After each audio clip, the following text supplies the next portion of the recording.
오늘 저녁 놓치면 안 될 뉴스 한판 브리핑. 한판 브리핑 오늘도 김수민 평론가 나오셨습니다. 어서 오십시오. 반갑습니다. 자, 대장동 개발 의혹 특검 주장하고 있는 국민의힘 내일부터 이준석 대표가 도보 투쟁을 한다고 예고했네요. 네, 김기현 국민의힘 원내대표가 이준석 대표의 도보 투쟁을 예고했는데요. 이것은 이준석 대표의 아이디어로 알려졌습니다. 국회에서 청와대까지 도보로 이동하면서 특검 도입을 촉구할 예정이고요.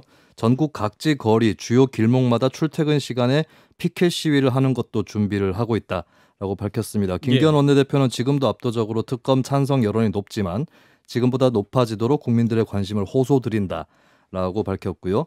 더불어민주당의 이용빈 대변인은 여기에 대해서 비판의 메시지를 내놨습니다. 도보투쟁 선언은 국민의힘 게이트를 덮겠다는 요량이겠지만 국민의힘의 알량한 정치 모략이 저열하다라고 밝히면서 이명박 정부 때부터 설계된 부동산 투기판에서 하나가 된 검은 경제 공동체 실상이 드러났다. 화천대유의 시작은 이명박 정부가 길을 터준 민간 개발에 있다라고 밝혔습니다. 예, 한편 오늘 밤 국민의힘 경선 후보들 2차 예비 경선 컷오프를 앞두고 이제 마지막 TV 토론을 합니다. 어떤 쟁점들이 있을까요? 경제 분야 공약 검증 토론이 예정돼 있는데 최근 부각된 여러 이슈들이 같이 다뤄질 거란 전망이 나오고 있습니다. 손바닥에 임금왕자 윤석열 후보에 대한 논란 외에도 위장당원 논란이 또 제기될 것으로 보이는데 이 사건의 발단은 이제 윤석열 후보가 부산 사상구 당원협의회를 방문한 자리에서 최근 국민의힘 당원수 급증에 관련해 위장당원이 포함됐다. 민주당 정권이 우리 당 경선에까지 마술을 뻗치고 있다. 라고 주장을 한 것에서 비롯됐습니다. 여기에 대해서 홍준표 캠프의 여명 대변인은 후보들 간 경선 불복에 빌미를 제공할 수 있다라고 비판을 했고요. 유승민 후보는 무슨 근거로 그렇게 말을 하는가. 이준석 대표 당선 이후 2030 당원들이 많이 늘어났는데 이분들이 위장 당원이란 말이냐. 라고 비판했습니다. 이에 대해서 윤석열 후보 측은 민주당의 정치 공작에 경각심을 가지고 똘똘 뭉쳐야 한다는 말씀을 드린 것이다. 라고 해명을 했습니다. 예. 자, 일단은 국민의힘의 도보 투쟁, 특검을 요구하는 여론에 또 어떤 영향을 줄 수 있을까요? 진 작가님부터. 뭐 큰 영향을 주겠어요. 이미 그 여론인데 그게.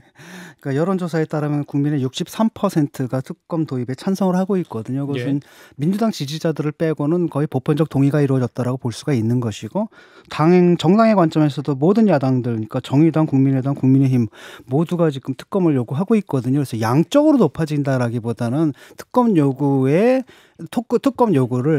그 강도를 더 높이겠다라는 것이고요. 그것을 통해서 대여 압박을 하면서 그 검찰을 향해서는 여참 우리가 특검 갈 수가 있으니까 수사 똑바로 하라라는 이런 정치적인 메시지를 날리기 위한 그런 행보라고 봅니다. 네, 김성애 소장. 예, 뭐 도보 투쟁이라는 새로운 방식, 뭐 할 수 있다고 생각하고요. 특검 관련돼서는 이제 우리나라가 지금까지는 검찰이 일부 언론에 흘리는 것을 단독이라는 이름을 달아서 매일같이 여론전을 했던 과거를 돌이켜 보면 이제 바뀐 세상에 모두가 적응이 서로 안 되고 있는 단계로 보여지고요. 수사가 잘 진행돼서 결과가 부끄럽지 않게 나왔으면 좋겠고 결과가 누가 봐도 이상하다 이게 뭐냐 싶으면 뭐 언제라도 특검에 갈 수 있는 일이라고 보기 때문에요. 지금은 수사기관이 철저하게 신속하게 수사를 좀 빨리 진행했으면 좋겠습니다. 예. 이어서 이제 그 위장답 당원 발언 이것도 지금 굉장히 좀 큰 이슈가 되고 있는데 일단 김수민 평론가 위장당원이 그러니까 역선택하게 하는 진짜 국민의힘 지지자가 아니라는 말인 거죠. 애당초 표현됐던 것이 민주당 지지층이라든지 이쪽에서 국민의힘의 후보를 결정하기 위해서 일부러 고의적으로 뛰어든 당원을 지칭을 하는 거였습니다. 최근 들어서서 당원이 신규 당원이죠. 신규 당원이 한 27만 명 정도로 상당히 많은 숫자라서 이들을 다 그렇게 볼 것이냐라는 그런 비판이 있는 것이고 윤석열 후보 측은 이제 뭐 그런 사람도 있다. 그러니까 더 경각심을 갖고 투표하자 뭐 이런 취지였다고 얘기를 하고 있는 거죠. 네, 이 부분은 어떻게 봐야 될까요? 김성현 소장부터.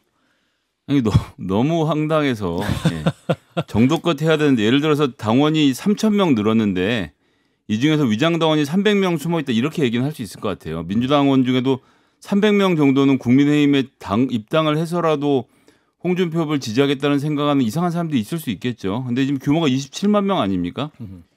그리고 민주당이 이렇게 계획적이지 않아요. 치밀하지도 않고 무슨 당원들을 모집을 해서 당에 들어간다. 이거 지금 그 일부 보수 유튜버들이 하는 주장인데 그런 주장을 국민의힘의 이 대선 후보가 그대로 안아서 공개적인 자리에서 발언한다는 건 굉장히 위험하다. 위장당원이라는 것 이렇게까지 열심히 한 사람이 없다는 게 첫 번째고 더 중요하게는 홍준표 후보가 그러니까 이 발언의 자신감에는 대선 후보로 내가 나갔을 때 훨씬 세다 이런 게 있는 거거든요. 근데 민주당에 있는 민주당 지지자들이 과연 홍준표 후보가 더 약한 후보라서 저 사람 올려야 된다라고 생각하는 사람들이 있을까? 이 점도 좀 돌아봐야 된다고 봅니다. 신 작가님? 예, 역선택을 하기 위해서 남의 당에 가입하는 사람이 과연 얼마나 될까? 막 있겠죠, 덜어는. 그런데 그 수는 사실 무시해도 좋을 양이거든요. 근데 여기에 이제 민감해하는 것은 지금 윤과 홍 사이에 상당히 접전이 이루어지고 있는 거고 지금 그렇게 가입한 신입 당원들이 되게 온라인 가입했거든요. 그럼 젊은 세대 측에서는 홍 후보에 대한 지지가 높기 때문에 그 부분에 대해서 윤 캠프에서 좀 과민 반응을 좀 하는 것 같습니다. 그리고 아까 지적했던 부분, 그러니까 저도 그걸 걱정하거든요. 지금 이게 뭐냐면은 극우 유튜브들이 좀 떠드는 건데 거기 공식 캠프에서 귀를 기울인다는 건 굉장히 위험한 현상이다. 왜냐, 강성 지지층의 세계관에 매여버리게 되면은 근데 현실 감각을 상실해 버리거든요. 그래서 아무리 좀 위기의식을 느낀다 하더라도 이것은 적절하지 않았다 생각합니다. 2부에서 민주당 선거인단에 가입했다라고 직접 말씀하신 분이죠. 국민의힘 김재원 최고위원을 2부에서 또 만나서 관련 얘기를 또 이어가 보도록 하겠습니다. 자, 다음 뉴스. 자, 이번 주에 국민의힘 2차 경선을 마무리하고 민주당은 이제 경선 1차 투표를 마무리합니다. 이제 이재명 지사가 어제 대장동 문제에 대해서 유감을 표명한 이후에 상황이 좀 변한 게 있습니까? 네, 일단은 유감 표명 내용을 보면 이 지사가 향후에 사과를 할 가능성은 거의 없어 보입니다. 그 내용을 보면 살피고 살폈지만 그래도 부족했다. 그러니까 관리 책임을 인정한 수준이었고요. 특혜를 준 것이 아니라 특혜를 해소한 것이라고 하면서 대장동 개발 일부의 어떤 성과 이런 것들도 여전히 강조를 하고 있습니다. 그러면서 이익 배분 구조를 본인이 설계했다라고 하는 논란에 대해서 노벨이 화약 발명을 설계했다고 해서 9.11 테러를 설계한 것이 될 수는 없다라고 반론을 했습니다. 현재는 이제 이번 주에 2차 경선을 민주당이 마무리를 최종적으로 3차 슈퍼위크 1차 투표를 마무리를 하게 되는데 현재로서는 굉장히 이재명 지사가 유리한 상황입니다. 이낙연 후보보다 20만 4천여 표 정도를 더 얻고 있는데 이번 주 수도권 경선에서 17만 표만 더 얻으면 과반 득표로 본선에 직행한다라고 하는 것이고요. 대략적으로 41% 득표율이 기준선이다 이런 분석이 나오고 있습니다. 이에 대해서 추격하고 있는 이낙연 후보는 대장동 의혹 관련 수사가 어떻게 될지 예상하기 어려운데 그런 상태로 본선에 직행하는 것이 과연 현명한 것이냐라고 밝히면서 선거인단, 권리당원 대의원들의 고민과 판단이 있으리라 생각한다라고 기대감을 표했고요. 그리고 8일에 마지막 TV 토론회가 원래 예정돼 있었는데 무산이 됐다라는 소식이 들어왔습니다. 민주당 토론회가요? 그렇습니다. 원래 KBS, MBC, SBS 방송 3사가 합동으로 토론회를 개최하는 것으로 그렇게 돼 있었는데 오늘 오전에 이를 취소하기로 결정이 떨어졌고 방송사와 협의가 안 돼서 못한 것이다라고 관계자는 해명을 했습니다. 당내 일각이나 이낙연 캠프에서는 이재명 후보에게 유리한 결정이다라는 의구심을 나타내고 있는데요. 어쨌든 오늘 OBS에서 주최하는 토론회가 마지막 후보 토론회가 될 것으로 보입니다. 또 남은 며칠 동안 또 선관위에서 추가적인 조치를 취할 수 있을지도 모르니까 한번 지켜보시고요. 자, 이 상황에서 현재 과반 선두를 지키고 있는 이재명 캠프 입장을 직접 들어보겠습니다. 캠프의 전략본부장인 민형배 더불어민주당 의원이 연결되어 있습니다. 의원님 안녕하십니까? 네, 안녕하세요. 이번 주 주말 이제 대선 경선 3차 민주당 슈퍼위크가 있을 예정인데 현재 캠프 예상 어떻습니까? 사실상 결선 투표 없이 본선으로 이재명 후보가 갈 수 있다 보고 계십니까? 네, 지금까지 흐름으로 봐서 그 흐름에 큰 변화는 없을 것 같습니다. 그렇게 갈 것 같습니다. 그런데 아무래도 수도권은 이 부동산 이슈가 굉장히 크기 때문에 이 대장동 의혹이 계속 갈수록 커지고 있지 않습니까? 그래서 다른 결과도 있을 수 있지 않겠느냐 이런 분석도 있는데요. 의원님 어떻게 보세요? 저는 변수가 없을 것 같고요. 오히려 이재명 후보에 대한 결집 효과가 더 두드러지게 나타나지 않을까 싶습니다. 특히 요즘 조사 결과 지표들을 보니까 저희 당내 지지율이 점점 더 올라가고 있더라고요. 아마 그 이른바 밴드웨건 효과라고 하는 게 작동하는 것 같은데요. 지지층은 더 오히려 결집시키는 효과를 낳고 있다. 그런데 오늘 청와대에서 처음 입장이 나왔습니다. 그 문제를 엄중히 지켜보고 있다 이런 입장이 처음 나왔는데 이것을 보면 정치적 중립에 민감한 청와대마저도 이 문제를 굉장히 중요하게 보고 있다는 것이고 심각하다는 건데 캠프에서 너무 좀 낙관적으로 보시는 거 아닙니까? 그건 아니고요. 저는 지금 수사가 시작됐지 않습니까? 예. 그러면서 사실들이 드러나야 되는데 아직 사실들이 드러나지 않았어요. 청와대가 지금 엄중하게 보고 있다는 건 큰 사건이 벌어지면 늘 쓰는 그런 표현이어서 특별한 의미가 담긴 것 같지는 않습니다. 저는 오히려 이 대장동 의혹이라고 얘기되는 저희는 이제 화천대유 국민의힘 게이트 이렇게 표현을 하는데 예. 그것에 대해서는 여기 제가 일일이 다 설명드릴 필요는 없을 것 같고요. 이게 결국 이재명 지사에게 불리할 것이다라고 하는 것은 저는 희망사항이거나 아니면 그렇게 프레임을 몰고 가고 싶은 쪽의 의견이라고 저는 그렇게 봐요. 왜냐하면 결국 이 문제는 그 이른바 불로소득 개발 이익이 예. 어디로 갔느냐. 그 돈이 최종적으로 도달한 곳 혹은 돈을 놔둔 곳, 돈을 거래한 사람들이 이번 의혹의 책임자거든요. 표현을 조금 그렇게 하자면 그 특검을 거부하는 쪽이 범인이다 이렇게 얘기했던데 제가 보기에는 돈 받은 쪽이 범인인 거죠. 그런데 그 점에 있어서 지금까지 나온 사실들을 쭉 보면 이재명 당시 시장은 돈을 받을 수도 없고 받을 이유도 없고 그리고 본인이 분명히 얘기하고 있지 않습니까? 그러니까 자꾸 이거를 이재명 지사가 관여했을 거라고 하는 특히 불로소득 부당하게 얻은 이익을 뭔가 어떤 방식으로든 확보했을 거라고 하는 연결돼 있을 거라고 하는 그 가정 자체가 제가 보기엔 잘못된 거죠. 전제가 잘못됐으니까. 의원님, 근데 이제 지금 8억의 뇌물수수 혐의로 이제 구속된 유동규 씨와 그 이재명 지사와의 관계에 대해서도 이제 굉장히 의혹이 커지고 있지 않습니까? 지금 제가 말씀드리고 싶은 게 그 부분인데요. 예. 관계에 대해서 의혹이 커지고 있다는 얘기는 실질적으로 다른 의혹이 없다는 얘기잖아요. 그러니까 그 관계만 가지고 엮어보려고 하는 거죠, 지금. 그러니까 그거는 그냥 지금 주장들이에요. 누가 이걸 답을 해야 될 의무가 있는 사람이 아무도 없어요. 만약에 그렇게 주장을 하면 예를 들면 곽상도 의원은 아들, 박영수 특검은 딸, 아들, 친인척, 윤석열 후보는 장모 이렇게 다 관계가 있잖아요. 이분들은 다 혈연이에요. 그런데 유동규 본부장이 어떤 위치에 있다고 하더라도 이 혈연도 더 끈끈할 수 없거든요. 그러니까 저는 제가 보기에는 역설적으로 다른 부분에서 이재명 지사가 전혀 문제가 없다는 것을 반증하는 거라고 봐요. 부탁드리는데요.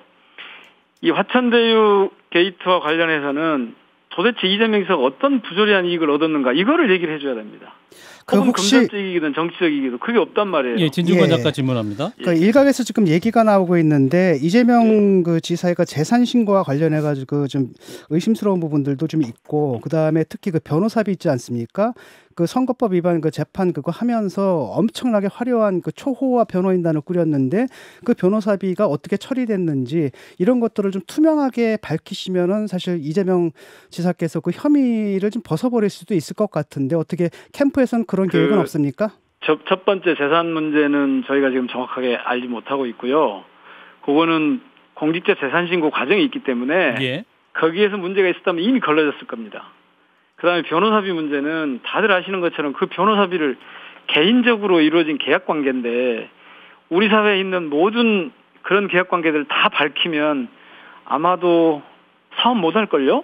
아니 근데 그러니까 그 부분은 공인이지 않습니까? 공인이라고 한다면은 그것은 좀 밝힐 의무가 있을 것 같고 왜냐하면 지금 이 사건에서 또 하나의 축이 바로 이 법조계 인사들이거든요. 그러니까 그 법조계 인사들을 가만히 보시면 지금 그 변호인단에 들어있는 법조계 인사들이 문제가 아니고 오히려 국민의힘 쪽 혹은 아니 어느 쪽의 문제가 아니라 어떻게 의심하냐면은 예를 들어 가지고 이재명 지사가 무슨 현금으로 돈바다를 받았거나 뭐 이런 가능성들은 저는 없다고 보는데 그 대신에 예를 들어서 그런 편익을 제공하는 것 있지 않습니까? 예를 들어서 저 사람 나의 선거비를 그 화천대유 사람들한테 뭐 대신 내주게 해주거나 이런 가능성들이 있기 때문에 그런 의혹들이 좀 있기 때문에 사실 그냥 변호사비가 어떻게 됐는지를 좀 확 공개하는 게 어떤가? 그 부분은 그 전에 좀 전제돼야 할 게 있어요. 제가 자치단체장을 저도 해봤는데요. 자치단체장이 어떤 사업을 하면서 계획을 하면서 그 사업자들로부터 공공이익을 환수를 했어요. 혹은 공공이익을 더 많이 확보를 했어요. 그리고 나중에 추가로 또 이익을 확보를 했어요. 공공이익을. 그러면 어떻게 되냐면 아시겠지만 생각해 보세요. 이미 자기가 줄 때는 다른 뒷거래가 없었기 때문에 할 수 없이 주는 거거든요. 다른 뒷거래가 있었으면 그걸 줄 수가 없어요. 이를테면 추가로 무슨 나중에 이익이 더 발생할 것 같으니까 920억을 이렇게 공공에 투자하도록 했다. 이렇게 되면 제 말씀을 먼저 들어보세요. 그렇게 되면 자 변호사비도 마찬가지예요. 설마 화천대유 쪽에서 부당하게 혹은 불로소득이 형성된 이걸 가지고 변호사비를 대줬다? 이건 상상 자체가 불가능한 일이에요. 왜냐하면 이 사람들이 어떤 관의 도움을 받아서 일조의 부당이득을 취했다라고 한다면 아니 그런데 그 변호사비가 고작 해봐야 무슨 몇백만 원일지 천만 원일지 모르겠습니다만은 더더구나 관행적으로 그동안 그 민변 쪽에서 변호사들이 어려움을 당하면 동료 변호사들이 관행적으로 해주던 게 있잖아요. 예. 저는 그 범죄에서 벗어나지 않을 거라고 봐요. 그러니까 이건 공개하고 말고 할 것도 없는 거예요. 그러니까 민변 변호사 말을 좀 들어봤는데요. 이 그때 공익 사안일 때만 그렇고요.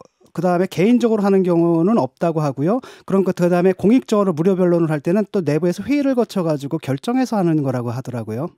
공익적으로라는 것은 어떤 뜻일까요? 그러니까 이 재판은 사실은 이재명 지사 개인의 사안이잖아요. 예를 들어가지고 환경이나 생태나 노동자나 뭐 이런 거라면 뭐랄까. 예, 요 답변 듣고 예. 그렇지만 이미 이 사안 자체가 이재명 지사하고 개인적인 친분이 있었던 민변에서 같이 활동을 했던 대개 이를테면 품앗이처럼 해주는 그런 거였다고 하는 게 이미 여러 차례 여러 곳에서 확인이 돼 있는 거잖아요. 예, 알겠습니다. 그리고 그 부분은 뭐 꼭 필요하면 나중에 공개가 될 수도 있겠죠. 그런데 이거를 대장동하고 연결시키는 건 이건 정말 상상의 끝이라고 봅니다.